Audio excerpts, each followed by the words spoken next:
Baik saudara-saudara, hari ini saya ingin mengajak kita merenungkan tentang kebaikan Tuhan. Sering kita mengatakan Tuhan Yesus baik, Tuhan Yesus baik. Tetapi pernah nggak kita menghitung kebaikan Tuhan bagi kita? Pernah nggak Bapak Ibu menghitung seperti apa sih baiknya Tuhan bagi kita? Seperti itu. Atau mungkin sering kita kalau dikatakan menghitung, kita mulai mengukur dengan materi, dengan keberadaan kita. Dulu saya begini tapi jadi begini gitu ya. Dan seringkali saudara, kalau kita bicara misalkan tentang berkat Tuhan atau kebaikan Tuhan dalam bentuk yang bisa dihitung, angka-angka, uang atau harta, itu bisa menimbulkan kecemburuan bagi orang juga. Misalnya kita katakan, waduh kemarin tuh saya bisnis, puji Tuhan dapat untung 100 juta misalnya. Yang dengar itu pasti minta bagian. Betul enggak? Ngomong aja, cerita aja nggak ada lah. Kecuali ajak makan kita itu baru, kan gitu kan. Itu kan kita cerita. Jadi kadang-kadang saudara, kalau kita menghitung seperti itu agak beresiko. Tapi syukurlah saudara, hari ini kita mau belajar Raja Daud menghitung kebaikan Tuhan bukan dengan materi. Nah, coba kita lihat, kita belajar dari Mazmur 103. Fokus kita adalah Mazmur 103. Walaupun hari ini mungkin tidak semua pasal kita akan baca, tetapi saudara kalau ikuti khotbah-khotbah saya selalu mengambil pasal-pasal tertentu. Jadi seharusnya Bapak Ibu kalau mengikuti baik-baik saja sudah tahu banyak ayat Alkitab lah. Oh pasal ini tentang ini, kitab ini tentang ini, betul nggak? Kitab Ayub masih ingat nggak tentang apa? Penderitaan, hikmat dalam penderitaan. Tolong jangan penderitaannya aja saudara. Karena kitab Ayub itu kitab hikmat soalnya, jadi hikmat dari penderitaan ya. Jadi jangan menderita aja, hikmatnya didahulukan. Nah hari ini saudara kita lihat Mazmur 103. Ini kesaksian hidup Daud. Dia katakan begini. Di ayat 1 dan 2 dari Daud. Pujilah Tuhan hai jiwaku. Pujilah namanya yang kudus hai segenap batinku. Pujilah Tuhan hai jiwaku. Dan janganlah lupakan segala kebaikannya. Kalau saudara perhatikan ayat ini. Kok Daud ngomong sama dirinya sendiri ya. Pujilah Tuhan hai jiwaku. Biasanya kita cenderung mengajak orang, tapi ini dia mengajak dirinya sendiri. Pujilah Tuhan hai jiwaku, pujilah namanya yang kudus hai segenap batinku. Pujilah Tuhan hai jiwaku, janganlah lupakan segala kebaikannya. Saya mencoba mengambil tema khotbah, janganlah lupakan segala kebaikan. Artinya apa? Coba hitunglah kebaikan Tuhan yang kau terima dalam hidupmu. Saudara-saudara, kalau kita bicara, kita sering mengatakan Tuhan itu baik, Tuhan itu baik, Tuhan itu baik. Pertanyaan saya adalah, ketika saudara dalam pergumulan, apakah saudara mesti berkata Tuhan Yesus itu baik? Ketika saudara katakanlah sedang sakit, apakah saudara tetap berkata terima kasih Tuhan engkau baik? Ketika saudara mungkin mengalami sebuah penderitaan, apakah saudara masih bisa berkata, Tuhan Yesus baik? Biasanya ketika baik-baik saja, baru kita katakan Tuhan itu baik. Tapi 3 minggu berturut-turut saudara kita sudah belajar dari hidupnya Ayub. Dia tetap tidak pernah menyalahkan Tuhan atas apa yang dialaminya. Bahkan sampai Alkitab mencatat, tidak dalam satu kata pun Ayub itu berdosa dengan mulutnya, betul? Bahkan dia mengatakan, dari dulu aku hanya dengar apa kata orang tentang engkau, tapi sekarang mataku sendiri melihat tentang engkau. Masih dalam penderitaan. Artinya apa? Bagi Ayub, kebaikan Tuhan gak bisa diukur dengan kondisi kita. Tuhan baik, ya baik aja. Makanya di sini Daud mengatakan, pujilah Tuhan hai jiwaku, hai batinku. Jangan lupakan kebaikannya. Jangan lupakan kebaikannya. Setidaknya saudara, di sini Raja Daud mulai menghitung kebaikan Tuhan bagi dia yang dicatat dalam ayat 3 sampai 5. Dia yang mengampuni segala kesalahanku, yang menyembuhkan segala penyakitku. Dia yang menebus hidupku dari lubang kubur, yang memahkotai engkau dengan kasih setia dan rahmat. Dia yang memuaskan hasratmu dengan kebaikan, sehingga masa mudamu menjadi baru seperti pada burung Raja Wali. Kalau tadi dari 1 dan 2 kata dia bicara pada dirinya, tapi sekarang dia bicara pada orang di luar dia karena pakai kata mu. Dia yang mengampuni segala kesalahanmu, yang menyembuhkan segala penyakitmu, dia yang menebus hidupmu dari lubang kubur. Saudara, kalau satu-satu ini coba bahas, saya kira kita pasti buat pengakuan lah. Tapi hari ini saudara, saya coba ingin fokus pada hal yang pertama. Dia yang mengampuni kesalahanmu. Menarik saudara, kalau saudara baca Mazmur pasal yang ketiga ini, itu puluhan pasal. Tapi lebih banyak di sana Raja Daud bicara masalah pengampunan dosa dari Tuhan. Karena bagi Ayub, pengampunan itu jauh lebih besar dari berkat apapun dalam hidup ini. Pengampunan. Minggu lalu saya sudah sampaikan pada kita, dosa itu selalu berhubungan dengan Tuhan yang tidak bisa digantikan oleh apapun atau dengan cara apapun, kecuali harus datang kepada Tuhan. Dan Raja Daud paham, orang yang dalam dosanya itu di bawah tekanan, di bawah hukuman. Istilahnya tinggal tunggu vonisnya aja. Tapi bagi Daud ketika dia mengampuni kesalahan, bukankah ini hal yang luar biasa? Nah, kalau kita lihat nanti ayat berikutnya saudara, ada 4 hal yang saya ingin kita pahami. Yang kedua itu menyangkut pada hakikat Allah sendiri, pribadi Allah sendiri. Dan yang kedua tentang manusia itu sendiri yang memang memerlukan pengampunan. Coba lihat saudara, di dalam ayat 89, ini yang pertama hakikat Allah sendiri. Tuhan adalah penyayang dan pengasih, panjang sabar dan berlimpah kasih setia. Tidak selalu ia menuntut dan tidak untuk selama-lamanya ia mendendam. Saudara, hal ini dikaitkannya dengan tindakan Allah tidak dilakukannya kepada kita setimpal dengan dosa kita. Dan tidak dibalasnya kepada kita setimpal dengan kesalahan kita. Tetapi setinggi langit di atas bumi, demikian besarnya kasih setianya atas orang-orang takut akan dia. Sejauh timur dari barat, demikian dijauhkannya daripada kita pelanggaran kita. Jadi kalau saudara kembali pada tadi hakikat Allah. Allah itu penyayang, Allah itu pengasih, Allah itu panjang sabar, Allah itu berlimpah kasih setia. Itu Allah. Itu Allah. Dia panjang sabar, kasih setia, penyayang.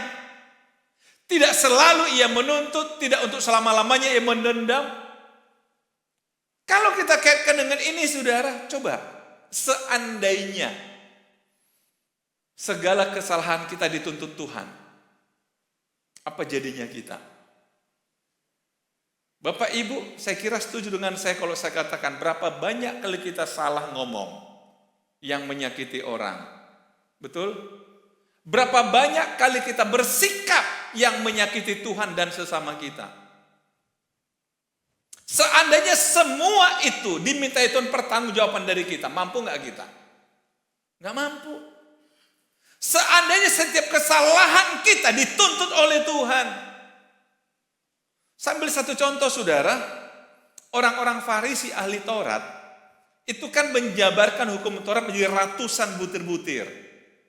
Karena itu seringkali mereka berkeliling kota hanya untuk menangkap orang-orang yang melanggar hukum Taurat. Kamu salah, kamu salah, kamu salah, kamu salah, kamu salah.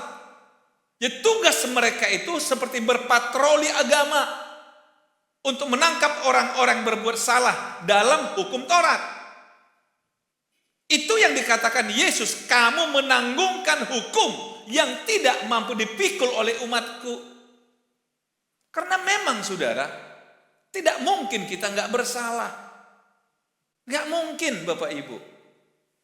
Tetapi Tuhan itu karena dia pengasih dan penyayang, panjang sabar, tidak dilakukannya kepada kita setimpal dengan dosa kita. Tidak dibalaskannya kepada kita setimpal dengan pelanggaran kita, kesalahan kita. Inilah artinya pengampunan saudara.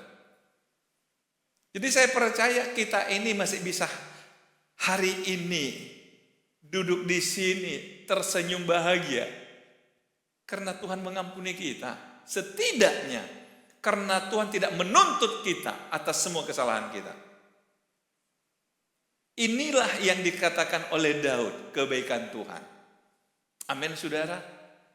Inilah namanya kebaikan Tuhan. Kebaikan Tuhan. Jujurnya kadang-kadang kita malu atas apa yang pernah kita omongin di masa lalu. Betul nggak? Aduh, kok aku ngomong gitu ya? Atau sikap kita, atau perilaku kita. Tapi Tuhan mengampuni kita. Tuhan tidak memperhitungannya kepada kita. Bahkan dia katakan apa? Lihat, sejauh timur dari barat, demikianlah dijauhkannya daripada kita pelanggaran kita. Artinya apa? Bukan Tuhan tidak tahu pelanggaran kita, bukan Tuhan tidak tahu kesalahan, tapi dijauhkannya. Ini bedanya dengan kita. Kalau kita pelanggar orang, kita dekatkan di pikiran kita. Kita dekatkan di mata kita. Halo, betul nggak? Halo? Makanya satu ketika saudara tahu, Petrus ketika Yesus mengajar pengampunan, Petrus katakan, jadi berapa kali orang mengampuni? Cukup 7 kali. Yesus kata, enggak, kalikan 70. Bayangin, seringkali kita kan menghitung salahnya, jangan sampai 2 kali ya, kan gitu kan. Udah 2 kali, jangan sampai 3 kali ya. Nah, Petrus coba kasih 7 kali, bagi dia itu maksimal lah itu. Orang bersalah 7 kali kita ampuni itu udah luar biasa kita. Tapi sekarang kalikan 70 boleh nggak? Kan nggak mungkin kan, udah pas 20 kali kau salah sama aku, nggak mungkin lagi kan? Jangan sampai per 90 ya gitu ya. Kita dekatkan, kita hitung-hitung salahnya orang. Tapi Tuhan nggak dijauhkannya dari kita pelanggaran kita. Dijauhkannya kesalahan kita.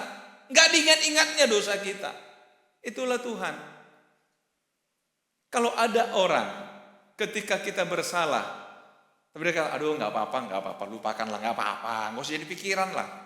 Saya kata, baik kali loh orang itu, lalu kusakiti dia, tapi dia bilang nggak apa-apa, kusakiti lagi lah dia gitu.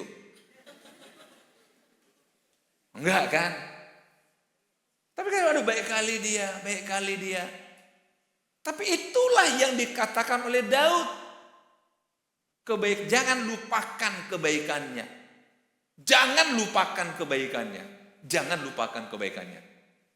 Jadi sekali lagi saudara, dimanapun saudara ada, dalam kondisi apapun jangan lupakan kebaikan Tuhan. Karena apa? Kembali, dia penyayang. Dia pengasih. Dia panjang sabar. Dia berlimpah kasih setia. Itulah Tuhan. Itulah Tuhan. Jadi jangan lupakan kebaikan Tuhan. Nah, ini hakikat manusia.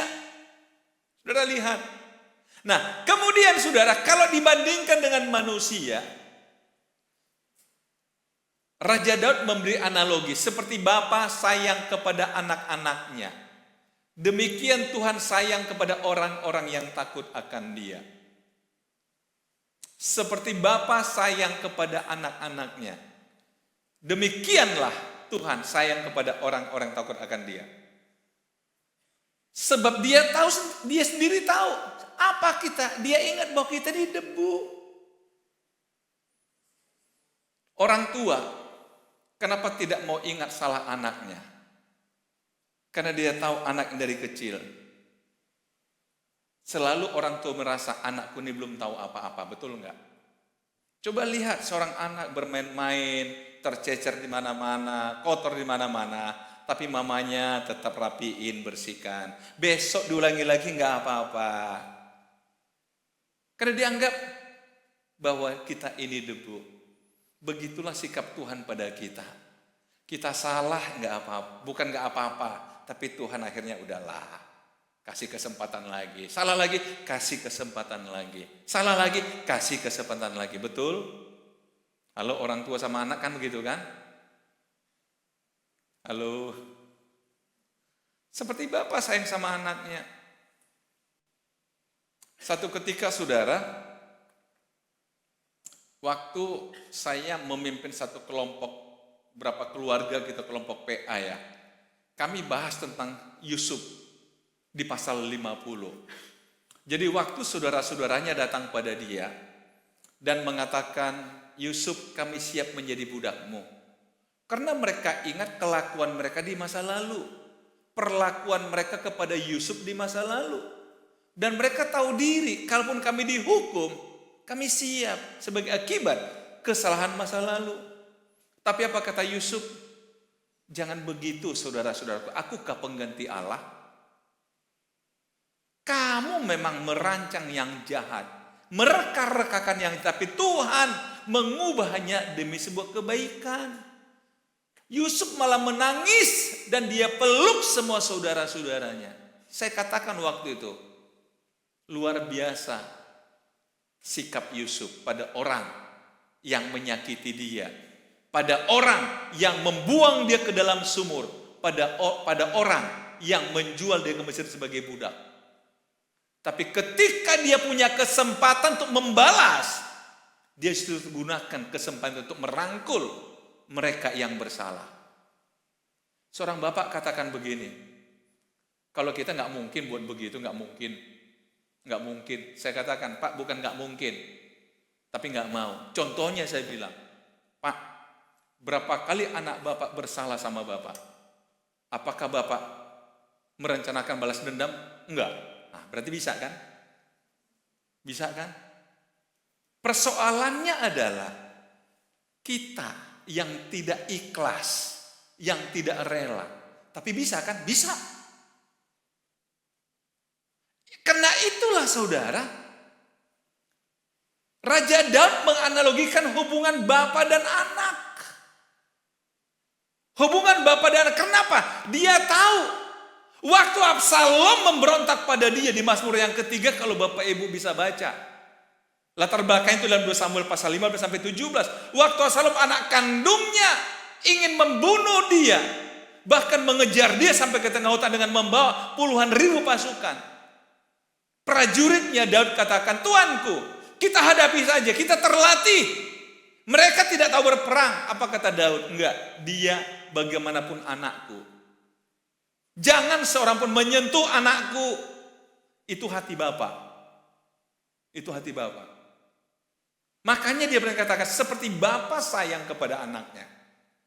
Itulah kasih Tuhan pada kita. Karena dia tahu kita ini debu. Makanya ini hakikat manusia. Apa sih yang perlu kita sombongkan? Kita cuma debu. Di mata Tuhan kita debu karena memang kita diciptakan dari debu tanah, betul? Dan akan kembali menjadi debu. Kalau debu itu kan ditiup sekali aja habis dia. Jadi kalau kita bandingkan hidup kita dengan Tuhan, di mata Tuhan kita cuma debu, saudara. Tapi coba bayangkan, kita bersalah kepada Dia yang Maha Kuasa, tapi Dia menyayangi kita. Dia jauhkan pelanggaran kita. Karena Tuhan tahu kamu itu cuma debu. Yang kedua analoginya adalah manusia hari-harinya seperti rumput, hari-harinya. Kalau tadi hakikat manusia, sekarang hari-harinya seperti apa? Rumput. Seperti bunga di padang, demikianlah ia berbunga. Apabila angin melintasinya, maka tidak ada lagi ia, dan tempatnya tidak mengenalnya lagi. Hari-hari kita, hari ini kita bisa kelihatannya megah, besok siapa tahu semua habis. Banyak contoh kan? Wah, dulu top sekali dia, tapi tiba-tiba hilang dari kenangan. Bahkan saya katakan hilang tak berbekas. Tuhan tahu, karena itulah, karena kita debu, hari-hari kita seperti rumput, makanya Tuhan menyayangi kita. Maka Tuhan mengasihi kita. Maka Tuhan mengampuni segala kesalahan kita. Makanya Tuhan mengampuni segala dosa-dosa kita. Karena itu saudara-saudara, mari kita seperti Daud mengatakan, Engkau baik Tuhan. Dalam segala situasi, Engkau baik Tuhan. Sebab kalau Tuhan gak baik dari dulu, kita dalam hukuman Tuhan. Dari dulu saudara. Karena Tuhan itu baik, maka kita masih ada sampai hari ini saudara. Dengan segenap keberadaan kita. Dan apapun yang bisa kita nikmati, itu karena Tuhan baik. Jangan lupakan kebaikannya. Mari kita belajar menghitung kebaikan Tuhan. Berapa kali Tuhan mengampuni saudara? Berapa kali Tuhan mengampuni saya? Bukan itu kebaikan Tuhan? Jangan menghitung hanya dengan materi, saudara. Materi hanya seperti rumput. Hari ini bisa ada, besok bisa hilang. Tapi pengampunan dari Tuhan, itu akan menolong kita bukan saja hidup di masa kini, tapi sampai pada kekekalan. Mari kita sepakat hari ini. Karena hari-hari kita seperti rumput. Sebelum hidup ini berlalu, sering-seringlah minta pengampunan dari Tuhan. Amin. Enggak salah kalau saya katakan sebelum tidur, minta ampun sama Tuhan yuk. Tuhan, jika hari ini lidahku salah ngomong, jika hari ini perasaanku salah, pikiranku salah, sikapku salah kepada Engkau dan sesamaku, ampuni aku Tuhan. Supaya ketika besok pagi kita bangun, kita sudah bangun dengan hal yang baru, saudara. Karena apa? Kita sudah selesaikan segalanya. Bukankah Paulus mengatakan sebelum matahari terbenam, selesaikan dengan Tuhan. Saya pernah juga katakan pada kita dalam minggu penciptaan, Allah melihat semuanya baik, jadilah petang, jadilah pagi, itulah hari pertama. Artinya apa? Mari kita akhiri setiap hari dengan penyelesaian dengan Tuhan. Amin. Amin, saudara. Tuhan Yesus memberkati kita.